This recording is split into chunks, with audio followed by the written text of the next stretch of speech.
Last week on Tuesday we had our first rehearsal and it was like a fucking train crash. It was a total and utter mess, which is not something we could have actually predicted really, apart from some of the scenes were obviously too fluid. But yeah, it was just kind of all over the place, and when the characters are up on their feet, some of them looked a bit one-dimensional, which doesn't really work for good comedy, best comedy. And I just knew instinctively that this was actually a one-act play, not a two-act play anymore, because it was veering too near drama.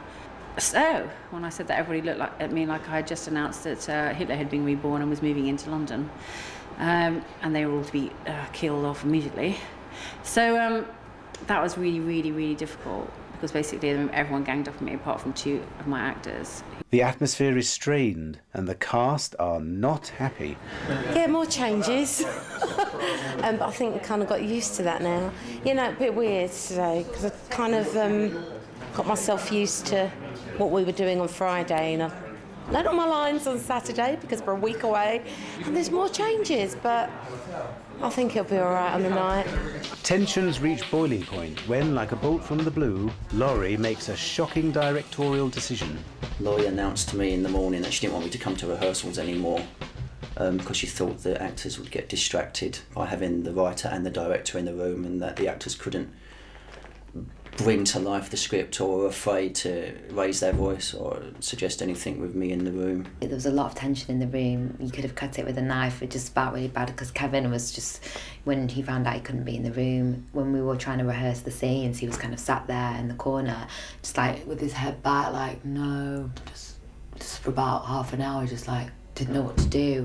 His face was just a picture, and just, it felt quite uncomfortable to be around, you know.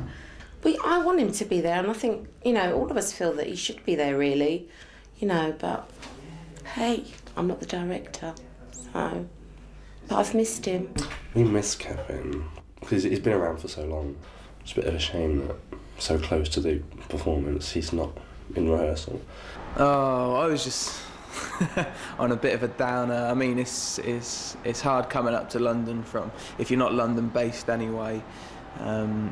Coming up and trying to survive up in London. I've had to my job back in Bristol, I had to give that up for 2 months while I came and, you know, rehearsed and did the show. And it's just, I'm struggling with the funds. After the play, I want to thank everyone for my BAFTA. Because I'm having a blast. It's just so great. This is my first play to do in this country. And so the cast is great, and I'm learning a lot because I've never dealt with English actors before. It's just so frustrating not having a script. Moving on. No, bit panicked, only because it's at this stage, you know, we're 2 weeks from going up, and it's like, I haven't even got a script, and it's freaking me out. But, you know, I've just got to trust that Laurie's going to get us there, and she's not going to hand me a script at the dress rehearsal. As long as that doesn't happen, then that's fine. And the atmosphere is quite tense at the moment, but I think hopefully as the script gets finalised and we start to move through that, we'll all settle down. We have to, otherwise we're fucked. It's a bit worrying that we've only got like under 2 weeks to go and we don't even have a script and we can't learn any lines yet. The only issue is, you know, why have we come to this point so soon to going up, and we're thinking, okay, it's not working because it's too filmic. You know, when we've already had workshops. That was my little bugbear. A lot of the cast are, you know, confiding to me that they're not happy with the direction the play's going in, and it's just not the same project. And I think what the actors should concern themselves with, sort of bitching, is to concentrate on being good actors and listening to the director, and not fixing a character too early on in a rehearsal process. Character's something you develop through the script when it's on its feet. She's stressed, I can tell. Yeah, well, I'm not surprised, you know, it's a 24-hour-a-day job at the moment. Well, I think a writer has to understand that a director directs a play, and that if it goes wrong, the writer doesn't get the blame, the director does. And there's a lot of money at stake here, a huge amount of money at stake. If the script gets absolutely slated and gets really bad reviews, it's my name that's on the line as the writer. and it's just impinged on my writing career.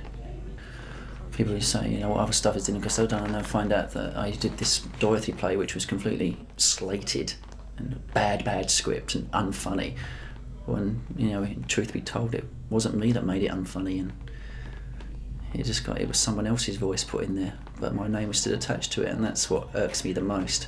And when I had that bad day last week, all I wanted to do is just say, fuck Dorothy. You guys need to say your lines, but you're going to be on, aren't you? I got back to that.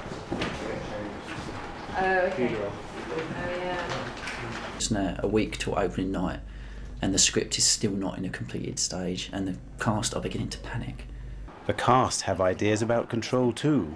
Charlotte attempts to claw back some of her slashed lines. Wow. Yeah. Like, because it had that little moment with Lucy. Yeah, And it's that's like not necessary. It's sending the character the wrong way. People watching it don't understand what's going on. They just think she's jealous or crazy. So to keep the women more real, because they weren't written very real before, that's why it's been changed. Charlotte confessed to me today that she burst into tears this morning at the fact that Penelope, her character of Penelope, has just been stripped so bare, and it's just like hardly anything left, and it's not the same character that she fell in love with when she came to audition. I don't know, Laurie seems to think it's all going smoothly. I don't think she has any idea of what the morale is like in the cast. Well, all I know is this is not the part from when I auditioned. It's just getting bigger and bigger and bigger. When I auditioned last summer, it was a few lines, a little part. It was cute. It's getting bigger and bigger and bigger. Possibly. Do you think I could maybe say...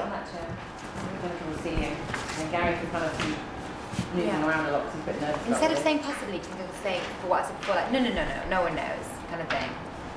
Yeah, so that. But, no.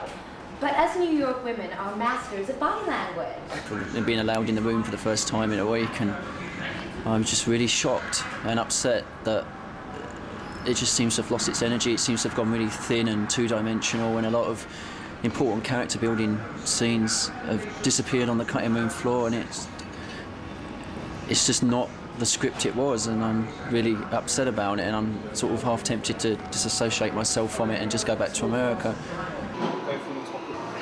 Just gonna text Laurie because I think the bitch is still in bed. No, I am. I'm just gonna make sure she means it. Yeah. Are you ringing her? Yeah, I'm texting her. Get out of bed, bitch. Get out. Will the arrival of the costumes help to lift the flagging spirits? Okay. Oh my god, that's fantastic. Okay. Really fantastic. So My boots are being made by somebody, which is nice.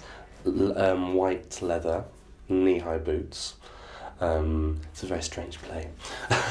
And a pink little corset that's being made to measure.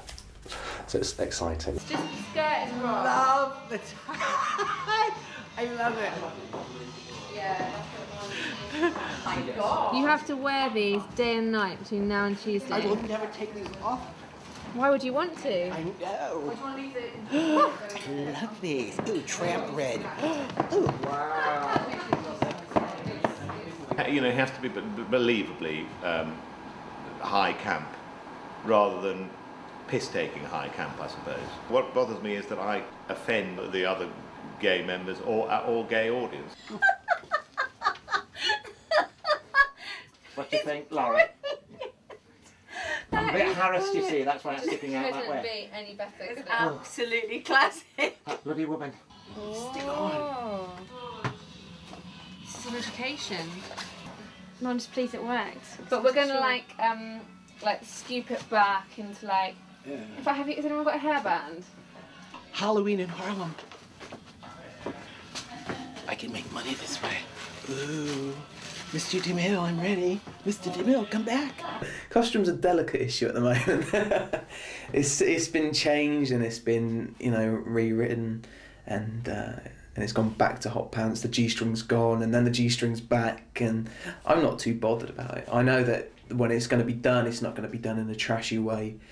I've just got to get on with it. I think it very unlikely that the children will come to this, although And Rebecca, my wife, said that, she said, when I said that I was bearing my arse, she said, well, I'm not bloody well coming to that.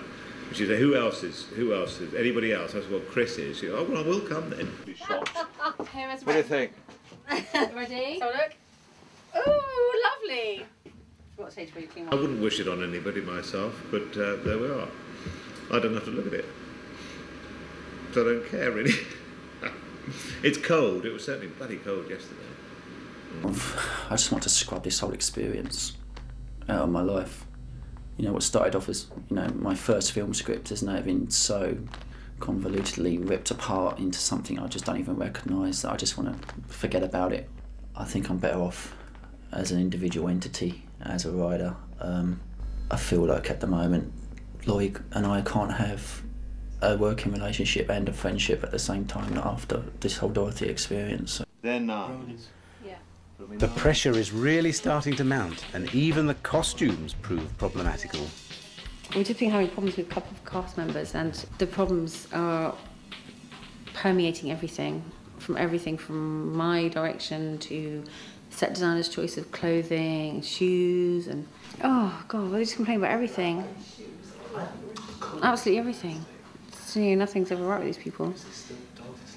But they don't seem to understand that they're in a play and they're not in a workshop.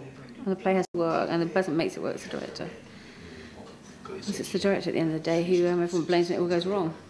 Just to say, is there going to be time between getting this on, getting this off, to get into this stuff? I love my costume because I thought there wasn't anything to fit me, so I was panicking. But no, I love it. But I think Laurie's got her eyes on the dress for afterwards. Great news! Spagsy is recast, and the new actor is hot from the cast of Coronation Street.